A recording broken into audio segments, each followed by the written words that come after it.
Récemment découvert par les astronomes, a désormais 3,1% de risque de frapper la Terre en 2032. Et un peu plus peut-être la tête de Monsieur Boubouk. Un tel événement est-il rare ? Le niveau le plus élevé jamais enregistré depuis le début de la surveillance, selon les calculs de la NASA.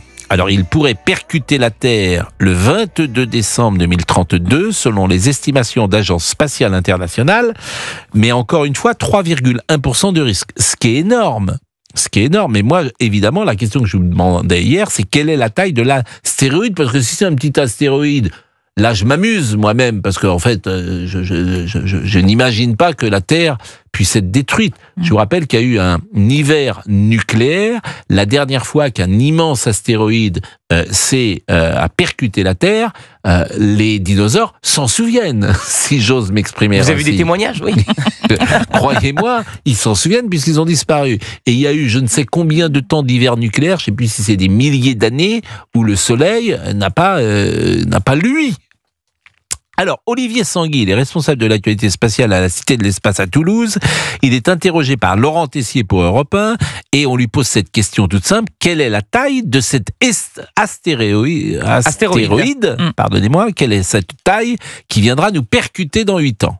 Alors, les informations dont on dispose, c'est que justement sa taille, il y a une incertitude, mais on pense qu'au maximum, c'est une taille de 100 mètres. On hésite en gros entre 50 et 100 mètres de large. Voilà. Et après, on connaît son orbite, mais avec une incertitude, ce qui lui donne le pourcentage de probabilité d'impact en 2032. Alors, ça va paraître contre-intuitif, mais c'est normal que la probabilité d'impact augmente au fur et à mesure qu'on multiplie les observations. C'est déjà arrivé sur d'autres astéroïdes. Bon, moi, ça ne me dit rien, 100 mètres. Combien il faisait l'astéroïde qui a percuté les dinosaures ? Plus d'1 kilomètre, forcément. Plus d'1 kilomètre ? Plus d'1 kilomètre, oui. Les astéroïdes de fin du monde mesurent plus d'1 kilomètre. Ah bah, et donc c'est pas très grave, alors on est en train d'affoler les gens. Écoutez la suite. Bon, Olivier, il y a des gens qui sont en vacances tranquillement. Bonnes vacances. Ils écoutent un astéroïde. Ils se disent mais qu'est-ce que c'est que cette émission de fou ?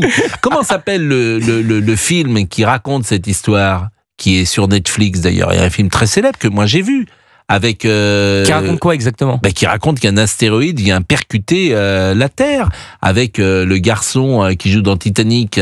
Vous Leonardo DiCaprio. Leonardo DiCaprio. On va regarder. Enfin, vous n'avez pas vu ce film ? Non. Tout le monde a parlé de ce film. Je l'ai vu, moi, ce film.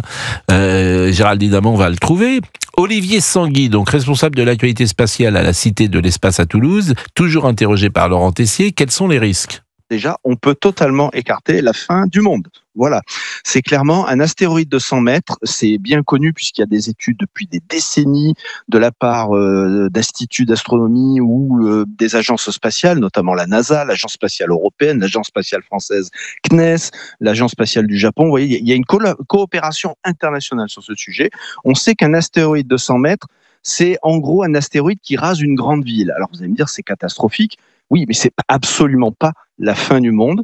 Et surtout, dans le pire des scénarios, et j'insiste, le pire des scénarios, on calculera exactement où aura lieu l'impact. Et on pourra donc évacuer les zones et sauver les populations. Je dis bien que c'est le scénario du pire. Le scénario le plus probable, parce qu'on est en gros en ce moment à 3%, donc c'est 97% même à l'heure actuelle, c'est que l'astéroïde va nous louper. Bon, écoutez, on est content, mais il y a quand même 3%. Alors, s'il fonce sur la Terre, où ira-t-il ? Parce que s'il vient dans la rue des Cévennes... On est mal.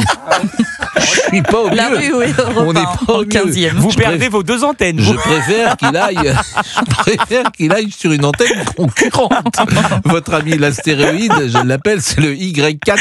S'il pouvait viser des gens qu'on n'aime pas trop, mais bon, on aime tout le monde quand même. Mais où va-t-il s'il fonce sur la Terre ? À mon avis, il va aller dans l'eau. Tomber dans l'eau, c'est une grande probabilité puisque la Terre, c'est essentiellement de l'eau, la planète bleue. Dans la trajectoire qui est prévue actuellement, en gros, c'est une ligne qui passe du nord de l'Amérique du Sud, qui traverse l'Atlantique, comme vous dites, qui traverse l'Afrique et qui va jusqu'à l'Inde. S'il tombe dans une étendue d'eau, oui, le risque, c'est un tsunami, mais à nouveau, ce sera prévisible, c'est-à-dire on va estimer où il tombe et on pourra donc prendre des mesures de protection qu'il faut sur les côtes concernées. Peut-on dévier un astéroïde? Voilà une question qui a été posée par Laurent Tessier. Alors d'abord, je rappelle que pour l'instant, 97% de chances qu'il ne nous heurte pas. Ne l'oublions pas, quand même. Alors, il y a eu cette mission très médiatisée de la NASA, DART. Vous savez, on a envoyé une sonde percuter volontairement la petite lune d'un astéroïde. Et en effet, ça a marché. C'est-à-dire qu'on a modifié l'orbite. C'est-à-dire que cette mission a validé un concept de déviation d'un astéroïde qui menacerait la planète Terre. Donc, on sait que ça marche. Le problème pour YR4, c'est d'abord, pour l'instant, avec 3% de risque, on va pas déclencher une mission pour ça. On va affiner les résultats. Ensuite, on ne sait pas encore complètement comment ça fonctionne. Donc, il y aura un moment, il faudra se poser la question, est-ce que si on sait où il tombe exactement, il vaut mieux pas gérer cette information plutôt que de prendre le risque de bouger la trajectoire de l'astéroïde sans trop savoir ce qu'il va se passer. Bon, on arrive à détecter tous les astéroïdes, question ou pas? Réponse. Il faut savoir que ça fait finalement assez peu d'années, on va dire une dizaine d'années, qu'on a les outils pour détecter un astéroïde qui viendrait nous percuter. Parce que les gros très vite, c'est-à-dire les astéroïdes de fin du monde, 1 kilomètre et plus, ça fait maintenant quelques années qu'on sait où ils sont et il n'y a pas d'impact prévu. En revanche, chez les plus petits, qu'on a plus de mal à voir, eh bien là, ça fait que quelques années qu'on a les outils pour se prévenir. Et c'est plutôt une bonne nouvelle parce que c'est une catastrophe naturelle dont on peut prévoir la date exacte.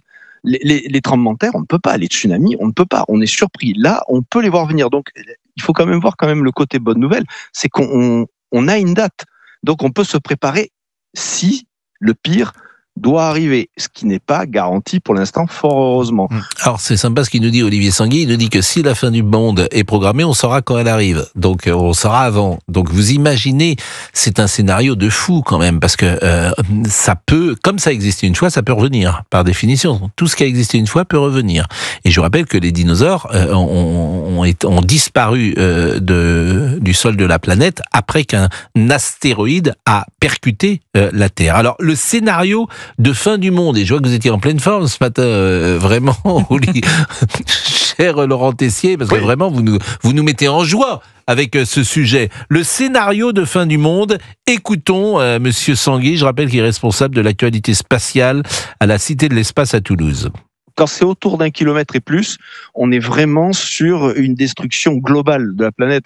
En gros, ça ressemble au fameux, vous savez, le fameux scénario de la fin des dinosaures. Alors en fait, au passage, c'est pas l'impact de l'astéroïde qui a tué les dinosaures, c'est les conséquences de l'impact. Là où ça a tapé, ça fait très mal, bien entendu, mais ce sont les conséquences globales de l'impact de l'astéroïde. Ça nous fait une belle jambe, si c'est pas l'astéroïde qui nous tue que les conséquences de l'impact. Dernier passage d'Olivier Sanguy. Pourquoi cet astéroïde s'appelle-t-il 2024 Y4 ? Le principe ressemble aux plaques d'immatriculation. Vous savez qu'on fait, on commence par exemple AA, puis après on fait AB, AC, et ainsi de suite, puis après ce sera BA, BB, BC, etc.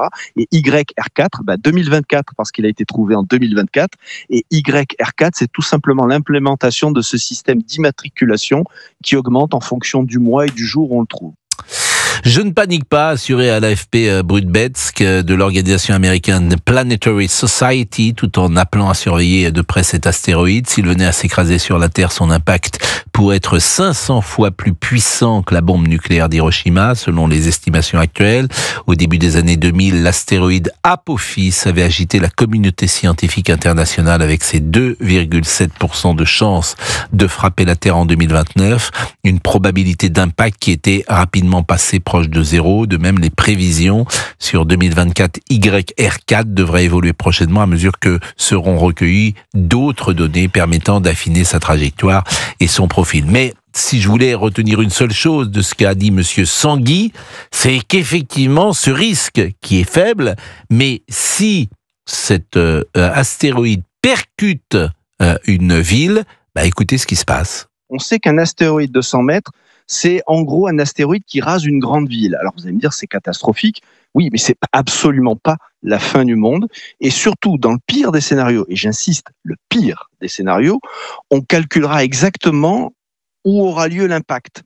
Et on pourra donc évacuer les zones et sauver les populations.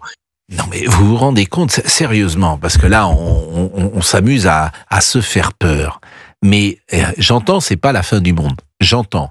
Mais on apprend que c'est une ville française qui va être percutée. Donc ça veut dire que toute la ville et ses alentours sont évacués 1 an, 2 ans, 3 ans avant, sans doute. Exactement. Donc tout le monde doit partir. Vous imaginez ça? C'est dans l'histoire de l'humanité, c'est évidemment jamais arrivé. Je vous remercie beaucoup, Laurent Tessier. Merci, Laurent. Plaisir vraiment de cette petite information que vous nous avez donnée, parce que ça nous a, Si on peut apporter des nouvelles positives. ça nous a mis en joie.